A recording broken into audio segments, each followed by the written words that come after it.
the ability to stay curled up under a table for 3 hours for a dog is, it's a skill.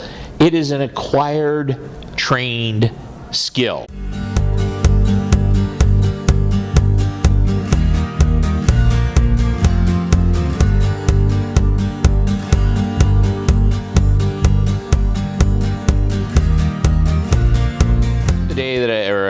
Earlier in the interview, we talked about the Courthouse Dogs seminar. Yes. That seminar was in Toronto. We live in Halifax. And the day before the conference was our travel day. And so when people say, I think my dog could be a service dog, okay, maybe they could. But this is a working day for what happened that day. Get up in the morning, 7 o'clock, the alarm clock goes off, have your morning coffee, get the puppies fluffed, buffed, walked, watered, all that good stuff. Load the stuff into the car, get the luggage in the car, get the dogs in the car, drive out to the Halifax airport. That's about a 45-minute drive. Park into the airport, deal with the luggage, up and down through the airport, through security, which is always kind of fun because you just know with the metal on their vest that they're going to make the thing ring. Yes. It's kind of fun, but anyway. So from there, an hour and a half in the departures lounge because you always got to show up early for your flight because of the service animals and etc. So then we, flew, landed on in Montreal, had a half hour on the ground, still curled up in the plane at our feet because that's where they fly. Then flew into Toronto, Billy Bishop Airport. If you've flown in there, it's always mayhem and chaos.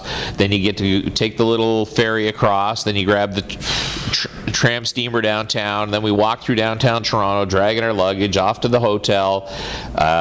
Fluffed, buffed, water supper, walked back to the Sky Dome, watched a ball game, 2.5 hours curled up at our feet at the Sky Dome, left there with 30,000 of our closest friends and walked back to the hotel.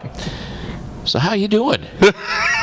I'm exhausted. Everything you just said to me has got me wiped. Exactly. Yeah. But that was their day. Yeah. And now, do we do that every day? No. But there are days that happens, and they are up to the ability. And it happens like people will see us because you're on the airplane and they fly at your feet. Yeah. So here we are. We obviously, those requiring assistance or traveling with small kids or furry friends, I think they should amend it. We do the early boarding. Sure. So we get on the airplane and we'll be sitting there, sitting in our seats, and people that have seen us go on, they go like, "What'd you do with the dog?" And you point down, and they're like, "Holy crap, they're curled up in that little space down there?" They can't believe it. It's like, yeah, they're going to be there all flight? Yeah. And they just, so, like the ability to stay curled up under a table for 3 hours for a dog is, it's a skill.